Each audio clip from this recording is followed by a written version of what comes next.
Today we're going to talk about two things.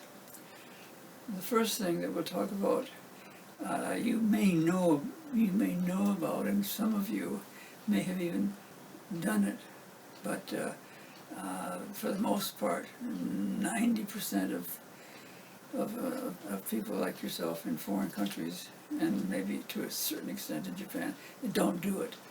What we're going to do is split the tips of the hairs of the brushes that woodblock making people use.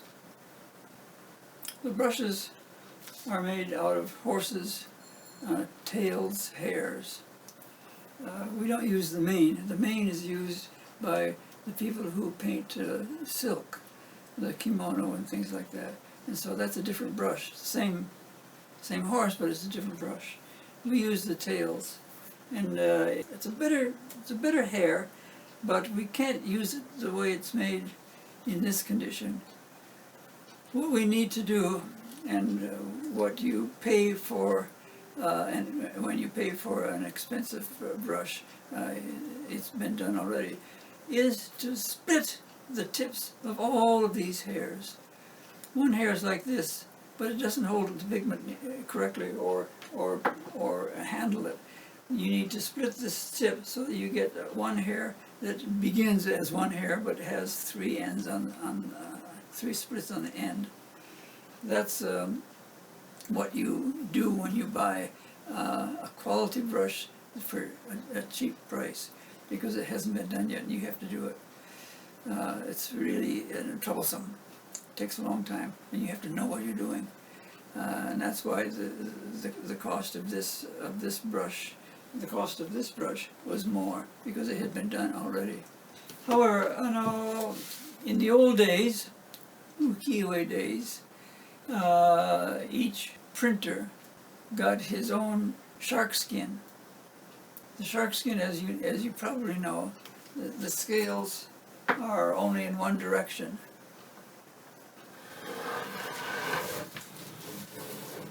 If you go like this, it's of no effect whatsoever. But if you go like this, your hand is bloody, really, really, really bloody.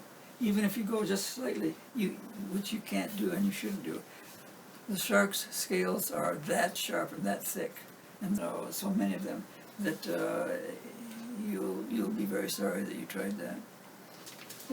However, you need to do that, and it's still done to this day.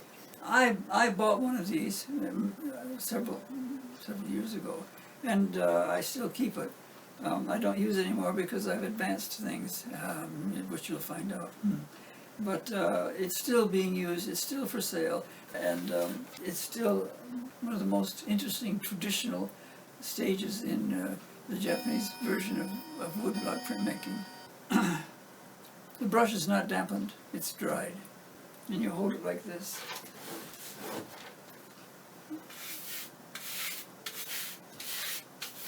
There's a north, south, east, west end on the brushes. So you do north first, and then south, and then east, and then west. And probably it's best to do it five times for each direction, and then feel it. And of course, you won't feel any difference at all because it takes a lot longer than 5 times. But eventually means maybe like 15-20 minutes. Eventually, you will feel that the tip of the brush, is let's say rough, but that's what we want. But the brush, the hairs itself, have become very, very soft, extremely comfortable, really, really, really nice, and you know that that's what you want.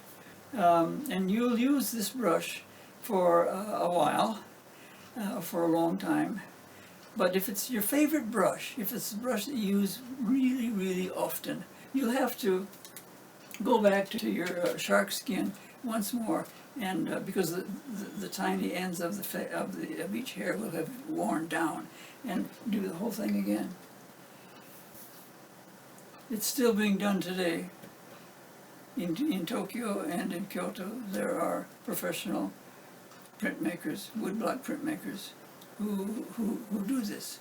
And the older ones, of course, will never touch or even think of any modern tool that splits the tips of the hairs of the brush. They use a shark skin like this. I paid 6,000 yen for this, which about 35 years ago was really expensive, really, really high. But they last for several generations. I'll finish with this and I'll give it to somebody, and they'll finish with it and give it to somebody else.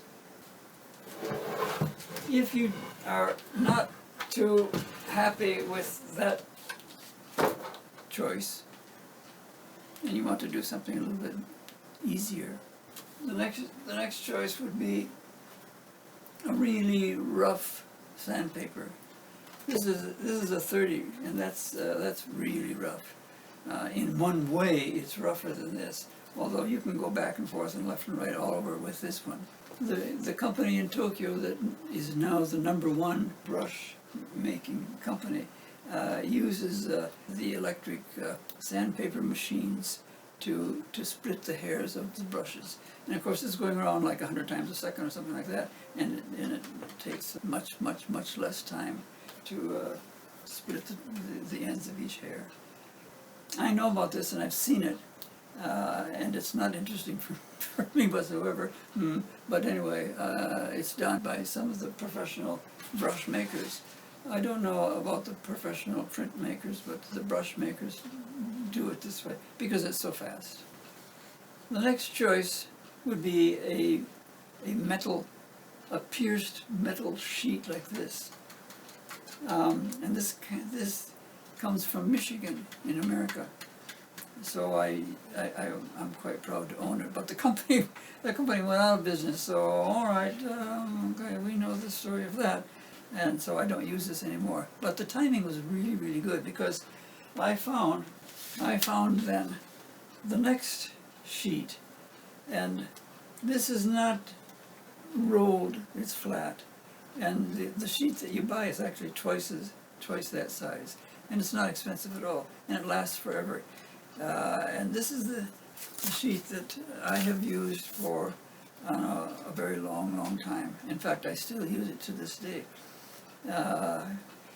You can work on a table flat like that, or on your lap if you're of that interest, and do it again like with the sandpaper. You can do it in all 4 directions, and you press a little hard against it. Otherwise, the hair doesn't soften like you want it to be, like it has to be. And this is easy. This is good. This is good.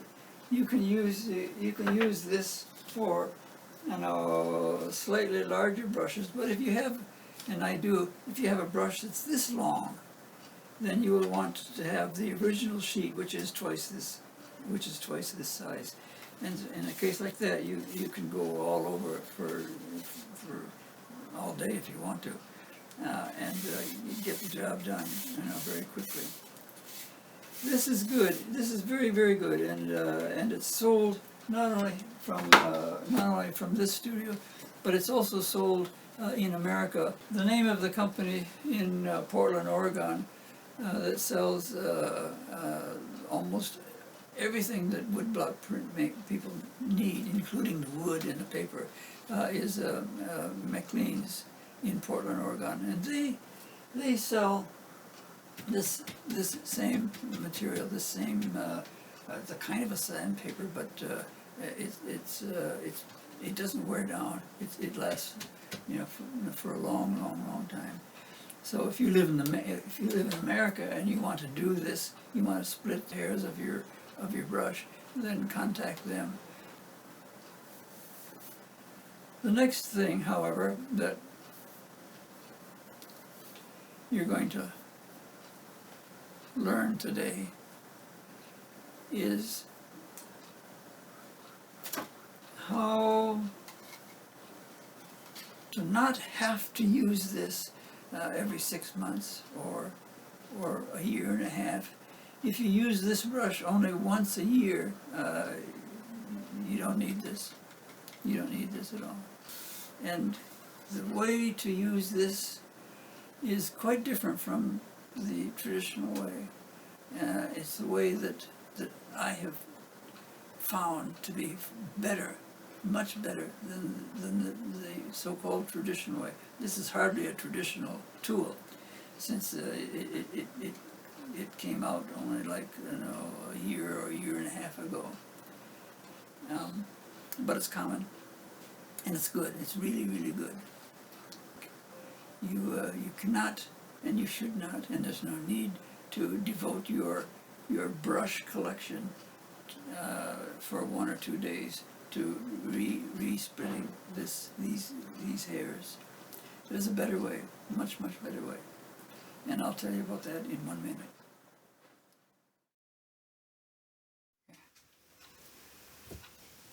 So, I know, as I said, I know, if you use 1 or 2 brushes an awful lot, you'll be needing to resplit the hairs,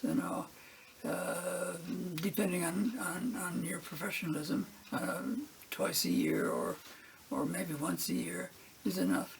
And that was my case. However, I forgot, and I would get along for many months, and then remember that oh, this brush is not being used correctly, is it?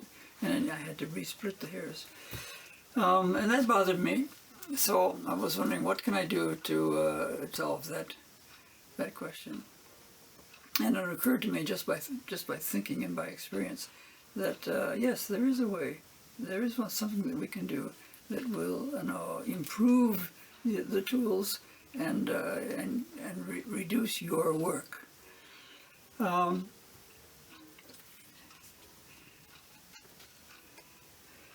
If you're going to print something like this brush, you get it from the brush shelf where it's been at least a day, and it's dry. If you're going to do this before, every time you use the brush, which means on a day, you just take the brush dry and you just go a little bit like this, because you're going to be doing it every day. And that's enough. That's enough. Was it 15 seconds? A half a minute. Your larger brushes, like this one, may have to be used, but not for a minute, because you're doing it every day. You use this one day, you wash it, you dry it. The next morning it's dry, and in that condition you again keep every hair split. So you just do this, not a minute, less than a minute. Then you can moisten the brush as the way that you like to brush it, to moisten it. I mean,